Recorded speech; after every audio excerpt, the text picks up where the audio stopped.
Hello students, आज हम relation and function की एक्सरसाइज 2.1 डिस्कस करेंगे इस वीडियो में। टॉपिक जो कार्टेशियन प्रोडक्ट हमने लास्ट वीडियो में किया था उस पे बेस्ड क्वेश्चन इस एक्सरसाइज में दिए हुए हैं, वो सारे हम यहाँ पे डिस्कस करेंगे। उनमें से कुछ जो मेन क्वेश्चंस हैं वो मैंने यहाँ पे लिख लिए हैं, और जो सिमिलर क्वेश्चंस थे वो आप उन जो मैं अभी आपको बताऊंगी उन क्वेश्चंस की हेल्प से ही उन क्वेश्चंस को भी आप कर पाओगे। तो आज हम स्टार्ट करते हैं फर्स्ट क्वेश्चन से, Cartesian product exercise 2.1। First question क्या है, if x plus 3 plus 1 y minus 2/3। आपको क्या है, एक ऑर्डर पेयर और एक दूसरा ऑर्डर पेयर दोनों इक्वल दिए हुए हैं, ठीक है। तो आपसे पूछा है find the value of x and y, तो आपको x एंड y की वैल्यू फाइंड करनी है। तो यहाँ पे दो ऑर्डर पेयर अगर हमें इक्वल दिए हैं, तो जैसा कि हम पढ़ चुके हैं कि जो ऑर्डर पेयर अगर इक्वल दिए हुए हैं तो उनके कोरस्पॉन्डिंग पार्ट्स क्या होते हैं, इक्वल। हम उनके कोरस्पॉन्डिंग पार्ट्स को ही क्या करेंगे, कंपेयर करेंगे यहाँ पे। तो यहाँ पे देखो, जो फर्स्ट पोजीशन पे ये वाला एलिमेंट है, ये पूरा जो आपने कोमा से सेपरेट किया, इट मीन्स ये एक एलिमेंट को शो कर रहा है, ये दूसरा एलिमेंट। तो यहाँ पे इस ऑर्डर पेयर का जो फर्स्ट एलिमेंट है वो इस ऑर्डर पेयर के फर्स्ट एलिमेंट के इक्वल होगा। तो हमने यही चीज यहाँ पे लिखी हुई है कि जो फर्स्ट ऑर्डर का फर्स्ट एलिमेंट था वो सेकंड ऑर्डर के फर्स्ट एलिमेंट के इक्वल लिख दिया, ठीक है। हमने कोरस्पॉन्डिंग पार्ट्स को क्या कर लिया, यहाँ पे कंपेयर कर लिया। अब देखो यहाँ पे जो ये वाला सेकंड जो पार्ट है वो सेकंड के सेकंड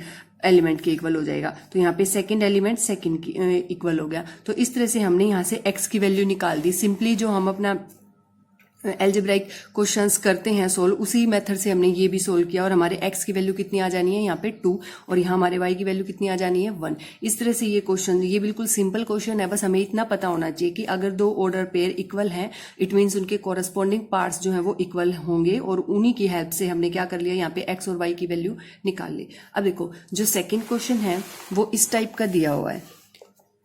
सेट ए है, हमें बोल दिया कि सेट ए में 3 एलिमेंट्स हैं, एंड सेट बी में ये सेट ए के एलिमेंट्स ना दिए हमें, और सीधा बोल दिया कि इसमें एलिमेंट्स ना 3 हैं, सीधा हमें, और सेट बी के एलिमेंट्स दे दिए। तो हमने यहाँ पे निकालना है कि number of elements in A cross B. तो ए क्रॉस बी में कितने एलिमेंट्स होंगे, तो हमें number of element of A and number of element in B ही चाहिए हैं, ठीक है। तो उसके लिए हमने क्या किया, वो तो हम number of element in A हमें गिवन है, number of element in B हम यहाँ से देखो हमें एलिमेंट्स गिवन है तो हम काउंट कर लेंगे, वो 3 हैं ये भी।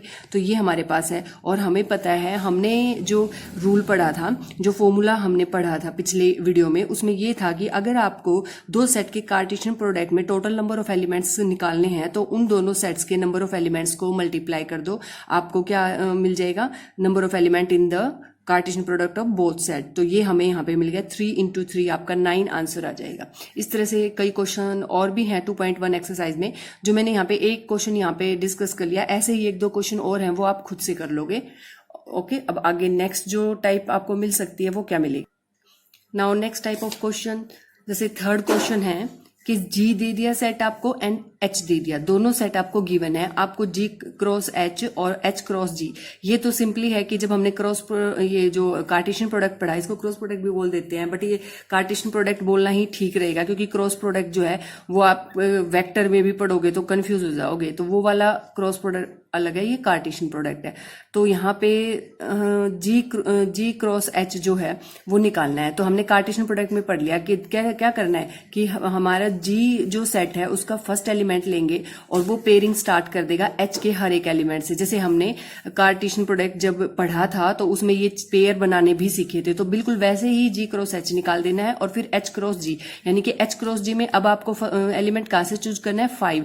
ये 5 यहाँ से H में से आपने 5 चूज किया। अब ये पेयरिंग किसके साथ बनाएगा, G और H के साथ। तो आपको ये दोनों जो है इजीली आते होंगे अगर आपने कार्टेशियन प्रोडक्ट पढ़ा है तो, ठीक है। तो आप इनको फाइंड कर सकते हो खुद से। अब जो है आपका फिफ्थ जो क्वेश्चन है वो देखो, अगर आपको कोई सेट ए दिया है, उसमें 2 एलिमेंट गिवन है, -1 and 1, and find A cross A, यानी कि आपको यहाँ पे स्केल यहाँ पे आपको निकालना है ट्रिपलेट, है ना। ट्रिपलेट्स आएंगे आपको ये क्या यहाँ पे कार्टेशियन प्रोडक्ट निकालना है 3 सेट्स का। तो जो आपके ऑर्डर पेयर ना आकर के यहाँ पे क्या आएंगे, आपके ऑर्डर ट्रिपलेट्स। तो सबसे पहले ये मैंने बताया था आपको, इस तरह के क्वेश्चंस अगर आएंगे तो कैसे सोल्व करने हैं। सबसे पहले आपको A क्रॉस A ही निकालना पड़ेगा, ठीक है। पहले दो सेट का, ठीक है। दोनों यहाँ पे देखो ये जो सेट आपको दिए हैं, यानी कि ए सेट दे दिया, ए के साथ ही क्रॉस प्रोडक्ट निकालना है। तो सबसे पहले हम ए क्रॉस ए ही निकालेंगे। तो ए क्रॉस ए आपको यहाँ पे देखो कैसे -1 और 1, तो हमने ए का ए के साथ ही निकालना है। तो एक तरह से हम यहाँ पे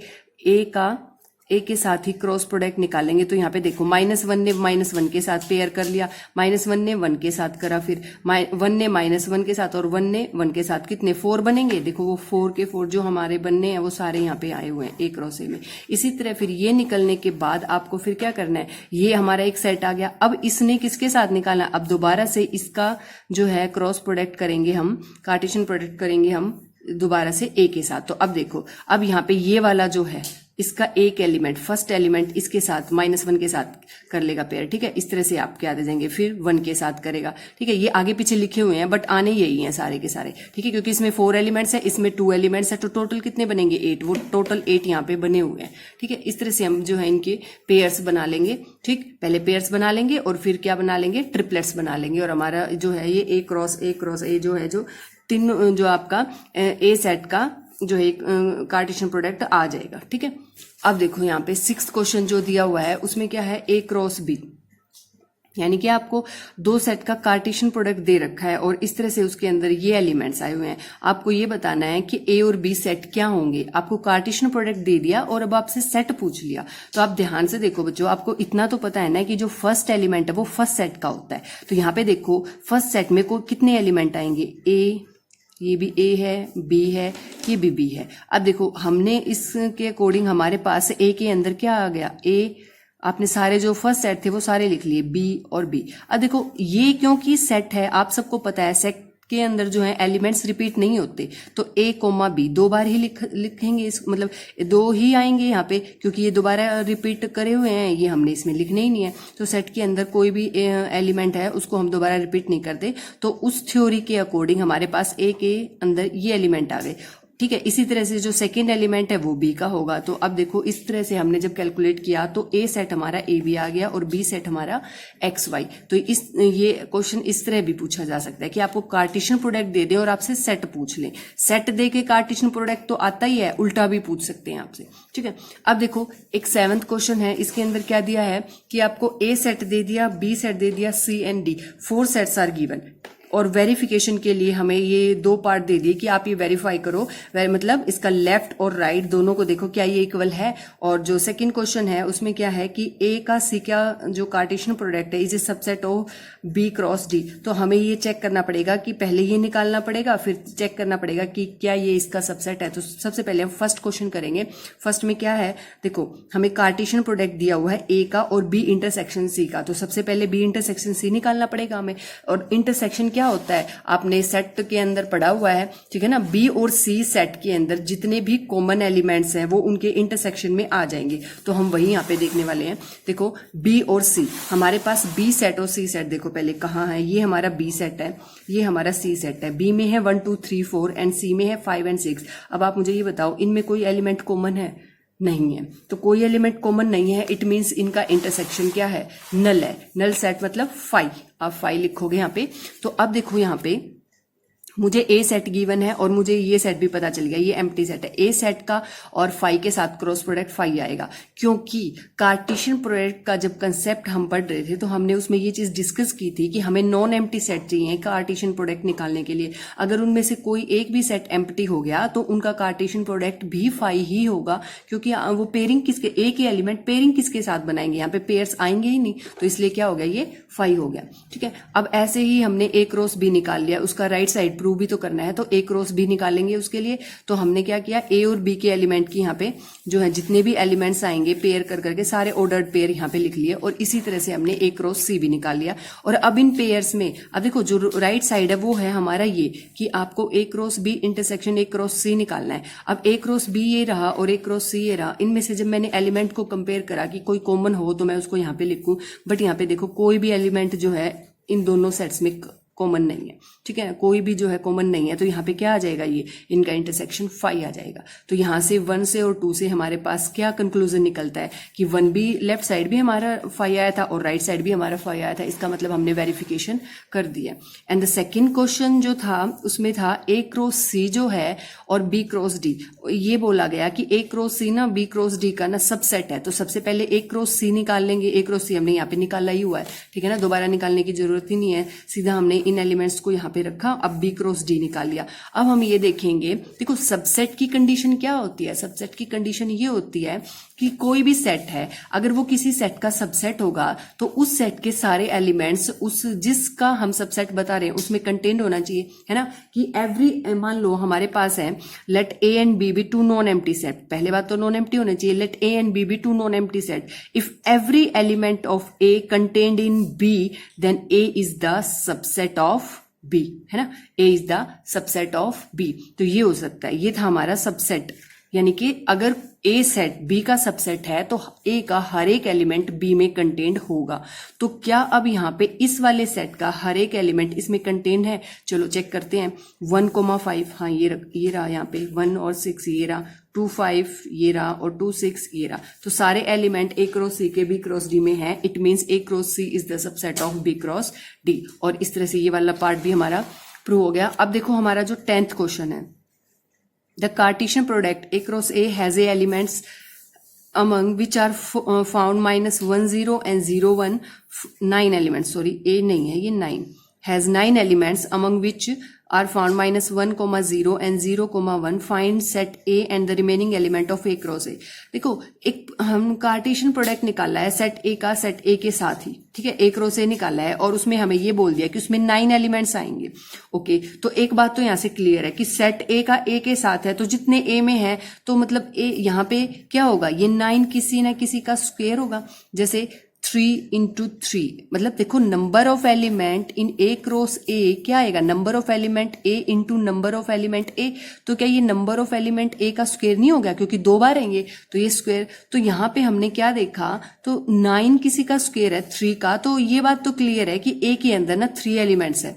ओके, तो यहाँ से हमें ये पता चल गया, क्योंकि यहाँ पे 9 किसका स्क्वायर है, 9 तो 3 का स्क्वायर है, तो यहाँ पे जो number of element in A है मैंने लिखा, देखो इसको भी हम प्रूव कर लेते हैं कि number of element in A का जो है ये मैंने स्क्वायर करा, ये कितना आ गया 9 है, तो number of element in A कितना आ गया, ये तो 3 हो जाएगा, ठीक है। तो यहाँ हमें ये पता चल गया कि A के अंदर 3 एलिमेंट्स होंगे। अब ये भी बोल दिया कि 2 एलिमेंट्स हम A क्रॉस A के आपको दे देते हैं, -1 0 0 और 1, ठीक है। अब इससे क्या आइडिया लगेगा कि देखो ये तो पता चल गया कि A के अंदर 3 एलिमेंट्स है, वो कौन से 3 एलिमेंट्स है वो हमें इन पेयर्स को देख के पता लग जाएगा। अब इन पेयर्स में भी आपको पता है कि जो फर्स्ट है या सेकंड है, जिस भी पोजीशन पे है वो एलिमेंट तो A के ही है ना, और यहाँ पे देखो 3 एलिमेंट्स गिवन है, एक तो -1 0, यहाँ पे 0 तो हो गया और ये 1, तो हमारे पास क्या आ गया कि हमारे पास जो 3 एलिमेंट्स है वो भी आ गए, ठीक। तो यहाँ पे मैंने क्या लिखा, -1 0 and 0 1 are the Cartesian product of A cross A having 9 elements, therefore A के अंदर जो 3 एलिमेंट्स है वो कौन से होंगे, -1 0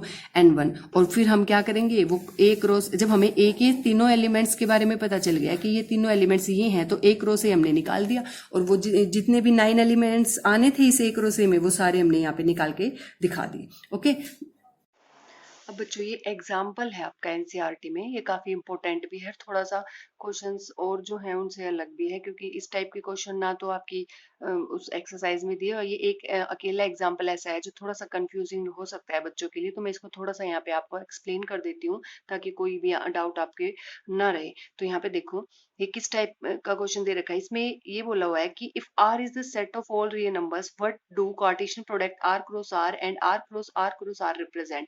इसमें बोला है कि अगर आपको सेट ऑफ रियल नंबर्स के बीच में कार्टेशियन प्रोडक्ट निकालना हो, ठीक है, यहाँ पे क्या होंगे, देखो यहाँ से आपको 2 सेट के बीच का कार्टेशियन प्रोडक्ट, यहाँ पे 3 सेट्स का, और तीनों के तीनों सेट्स क्या है आपके सेट ऑफ रियल नंबर, तो इनका हमें जो है कार्टेशियन प्रोडक्ट निकालना पड़ेगा। तो ये देखो इसमें उसमें क्या दिया हुआ है आपकी एनसीईआरटी बुक में, तो सीधा 2 या 3 लाइन लिख दी है उसमें, लेकिन उसके पीछे जो है लिखने का क्या यहाँ पे मोटिव है, वो सिर्फ रटने के लिए नहीं, मैं यहाँ पे तुम्हें थोड़ा समझाना चाहती हूँ उसको अच्छे से एक्सप्लेन करके।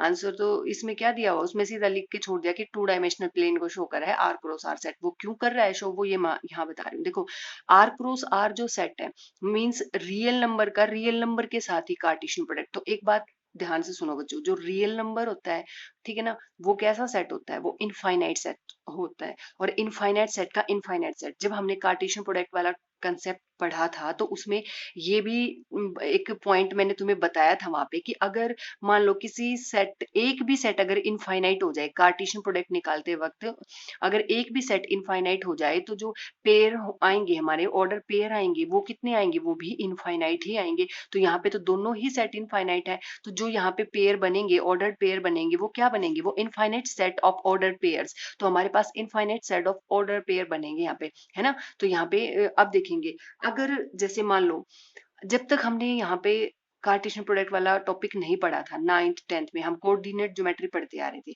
मान लो अगर वहां पे आपको इस टाइप का अगर कोई पेयर लिखा मिल जाता तो आप यही बात बोलते थे ना कि ये तो किसी पॉइंट को शो कर रहा है, लेट पी बी ए पॉइंट, कार्ड उसके अंदर कोऑर्डिनेट ज्योमेट्री में कि ये पी पॉइंट है, ये हमारा एक्स एक्सिस है और ये हमारे वाई एक्सिस का कोऑर्डिनेट है, इस तरह से। तो यहाँ पे भी हम इसी तरह से अगर मान लें एक ऑर्डर्ड पेयर्स को भी, देखो पूरा जो रियल सेट आर, ये फर्स्ट सेट जो है ये एक्स एक्सिस को शो कर रहा है। मतलब जो आपके रियल, ये क्या है, हमारी रियल लाइन है, ठीक है ना। ये वाले इस पे सारे रियल पॉइंट्स आएंगे यहाँ से लेके 1 2 3 4 5 अप टू पॉजिटिव इन्फिनिटी, और इधर क्या आ जाएगा, up to negative infinity approach करेंगे। और यहाँ पे भी आपको पता है इनके बीच में सारे रैशनल, है ना, सारे रैशनल इरेशनल सारे नंबर यहीं पे एग्जिस्ट करते हैं, इस रियल लाइन पे सारे नंबर एग्जिस्ट करेंगे, ठीक है। इसी तरह से, पर ये वाला जो रियल एक्सिस है ये हमारे फर्स्ट सेट को, यानी कि फर्स्ट रियल सेट को रिप्रेजेंट कर रहा है। इसी तरह से वाई एक्सिस जो है वो भी हमारे रियल नंबर्स को शो कर रहा है, लेकिन ये कौन से वाले, ये हमारे सेकंड सेट को शो कर रहा है। तो इस तरह से आप ये देखो बच्चों, यहाँ पे कितने भी पॉइंट आए, मान लो ये पॉइंट है, ये भी अब देखो मैं जब इनका ऑर्डर्ड पेयर निकालने लगूंगी आर क्रॉस आर के अंदर से, तो मेरे ख्याल से इनफाइनाइट ऑर्डर पेयर तो आने हैं। और हर एक रियल नंबर का, जैसे वन अगर मैंने चूज कर लिया यहाँ से, तो वन का क्या होगा, इनफाइनाइट पेयर बनेगा।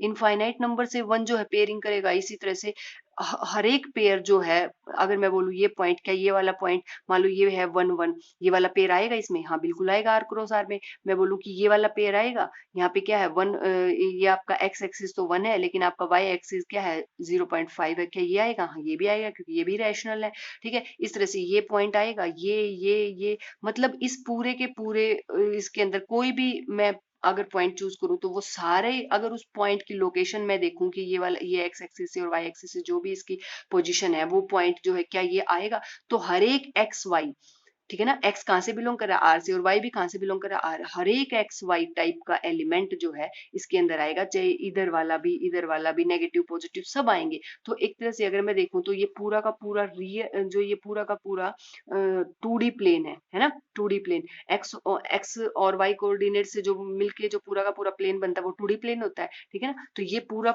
इस 2D प्लेन के अंदर जितने भी पॉइंट एग्जिस्ट करते हैं, है ना, इनफाइनाइट नंबर ऑफ पॉइंट्स जो है इस प्लेन के अंदर एग्जिस्ट करते हैं, वो सारे ही आर क्रॉस आर में आएंगे, ठीक है। तो इसलिए क्या बोला गया है कि आर क्रॉस आर ना पूरा, उसके अंदर infinite set of order pairs हैं, और वो infinite set of order pair मिलके किसको बनाते हैं, 2D डायमेंशनल प्लेन को, 2 डायमेंशनल प्लेन के। तो ये जितने भी जो है ये सारे पॉइंट्स, इनफाइनाइट पॉइंट्स मिलके बनाएंगे 2 डायमेंशनल प्लेन को। अब ऐसे ही अगर मुझे सेट दिया होता आर क्रॉस, अब यहाँ पे infinite set of order triplets बनेंगे, है ना। तो यहाँ पे देखो अब जो ट्रिपलेट्स बनेंगे यहाँ पे वो 3D प्लेन को शो कर रहे हैं। जैसे 3D प्लेन तो अभी 11th में, अभी शायद 12th चैप्टर में जाके तुम्हें पता चलेगा 3D प्लेन से रिलेटेड प्रॉब्लम्स आएंगी, बट फिर भी हमने 3D शेप्स तो पढ़ी हैं, क्यूब है, क्यूबॉइड है ना, इस टाइप की जो शेप्स थी वो हमारी 3D शेप है। तो उसमें क्या होता था कि एक पॉइंट और बढ़ जाता था, 2 डायमेंशनल प्लेन एक्स वाई की जगह अब यहाँ पे क्या आ जाएगा, देखो मान लो यहाँ पे मैं दिखा देती हूँ तुम्हें, ये हमारा y एक्सिस था और ये हमारा x एक्सिस है, ठीक। ये आर क्रॉस आर को अब हमारा क्या आ जाएगा, यहाँ पे z एक्सिस भी आ जाएगा, अब ये आ जाएगा हमारा z एक्सिस भी। अब उससे क्या होगा, ये पूरे इसके अंदर भी तो कितने infinite number of order triplets बनेंगे। ठीक है, इस टाइप का देखो ये फिगर मैंने यहाँ पे बना के रखा है कि यहाँ पे मैंने पॉजिटिव पॉजिटिव जो यहाँ पे शो कर रखा है, ये x एक्सिस, ये y एक्सिस, z, ऐसे नेगेटिव वाला भी पार्ट होगा। ठीक है ना, तो यहाँ पे देखो, यहाँ पे एक पॉइंट है ये P, तो यहाँ पे देखो ये जो है ये 1,1,1 ये पॉइंट, क्या ये ऑर्डर आर क्रॉस आर इस वाले इसके ट्रिपलेट्स में आएगा कहीं? बिल्कुल आएगा। ये वाला पॉइंट आएगा कभी? ये वाला पॉइंट देखो, ये वाला पॉइंट जो था, ठीक है, इसमें क्या है, इसमें वाई एक्सिस है और एक्स एक्सिस है, तो यहाँ पे हमारा जेड एक्सिस 0 है, तो 1,1,0। अगर ये यूनिट डिस्टेंस पे ले रही हूँ ना मैं, ये पोजीशन जो है इन पॉइंट्स की यूनिट डिस्टेंस पे है, 1,1 पे, है ना, तो यहाँ पे ये हो गया। अब कोई मुझे बोले ये वाला पॉइंट, ये वाला पॉइंट तो 0,0, ये वाला ट्रिपलेट्स, अगर ये बोले तो यहाँ पे देखो ये वाला पॉइंट जो है कहाँ पे शो कर रहा है, ये जो है लाई कर रहा है हमारा एक्स एक्सिस पे, इट मींस 1 और y 0 और z भी 0। इसी तरह से ये इसके सारे पॉइंट जो है हमारे पास आ जाएंगे। तो इस तरह के जितने भी पॉइंट्स होंगे इस 3D स्पेस के अंदर, इनफाइनाइट नंबर ऑफ ट्रिपलेट्स होंगे, वो सारे भी क्या होंगे, हमारे इस आर क्रॉस के जो infinite set of order triplets बनाएंगे उसमें आएंगे। वो सारे जो ट्रिपलेट्स बन सकते हैं यहाँ पे possible, X comma Y comma Z, इस टाइप के हर एक ट्रिपलेट्स जो है, अभी इसको मैं जनरल फॉर्म में अगर लिखूं तो जो आर क्रॉस आर में जो है X comma Y comma Z type के ट्रिपलेट्स होंगे, such that X Y Z है वो कहाँ से होंगे, रियल नंबर से। तो वो हर एक एक्स वाई जेड, ठीक है ना, के लिए जो है यहाँ पे ऑर्डर ट्रिपलेट्स तुम्हें मिलेंगे। अगर और ये एक्स वाई जेड कहाँ से होंगे, रियल, और रियल सेट जो होता है वो इनफाइनाइट, तो infinite number of order triplets होंगे। और वो सारे infinite number of order triplets मिलके किसको बनाएंगे, हमारे 3D प्लेन को। 3D प्लेन देखो बच्चों, जैसे आपका रूम है, रूम के अंदर क्या होगा, जो कोना होता है, ठीक है ना, जैसे मान लो ये एक रूम कंसिडर कर लो, उसमें क्या होता है, जो आपका कोना होगा उसमें देखो आपकी हाइट एक एक्सिस को शो करेगी, उसकी लेंथ एक एक्सिस को दूसरे को शो करेगी, थर्ड एक्सिस को उसकी ब्रेथ शो करेगी। तो इस तरह से जो बीच, और अगर आप रूम के बीच में खड़े हो, है ना, तो रूम के जैसे रूम जो है पूरा का पूरा वो क्यूब शेप का या क्यूबॉइड शेप का होगा, और उसके अंदर जितना भी स्पेस है वो हमारा 3D स्पेस होगा। और आप अगर खड़े हो रूम के अंदर, तो आप भी तो आपकी भी तो कुछ ना कुछ जो है जो आपका एक्स एक्सिस है, वाई एक्सिस है और जेड एक्सिस है, उससे कुछ ना कुछ पोजीशन तो आपकी भी होगी। आप किस पोजीशन पे खड़े हो, आपकी लोकेशन, एग्जैक्ट लोकेशन क्या है, आप एक्स एक्सिस से कितनी दूर पे, कितनी डिस्टेंस पे हो, वाई से कितने पे हो, जेड से कितने पे हो। तो इस तरह से हर एक उस रूम के अंदर, जैसे ये भी एक रूम के, इसके अंदर जितने भी पॉइंट्स होंगे उनकी कुछ ना कुछ क्या होगी। अब देखो ये जो मैंने यहाँ पे क्यूब बनाया है, इसमें तो सारे जैसे जितने इसमें जो इतने भी पॉइंट्स आ रहे हैं वो भी इनफाइनाइट नंबर ऑफ पॉइंट्स है। लेकिन आप ये देखो कि यहाँ पे एक रेस्ट्रिक्शन लगी हुई है, यहाँ पे जो यूनिट लेंथ है, यहाँ पे यूनिट ब्रेड्थ है और यूनिट ही हाइट है। लेकिन ये सिर्फ यूनिट, अगर मैं बाहर इससे बाहर भी जाऊं तो 2 भी है, 3 भी है, 4 भी है, 5, रियल नंबर तो इनफाइनाइट होते हैं। तो इस तरह से जो इनफाइनाइट जो पॉइंट्स आएंगे वो सारे किसके आएंगे, 3D प्लेन के इसके अंदर इंक्लूड हो जाएंगे। ठीक है, तो ये सारा जो है इसका आंसर क्या दिया हुआ है आपको, 3D प्लेन। तो ये किसको शो कर रहा है, ये 3 डायमेंशनल प्लेन को शो कर रहा है, क्योंकि वो सारे इनफाइनाइट नंबर ऑफ ट्रिपलेट्स जो बनाएंगे, infinite set of order triplets जो आपके पास बनेगा, वो मिलके किसको जनरेट करेगा, 3D प्लेन को। ठीक है, ओके।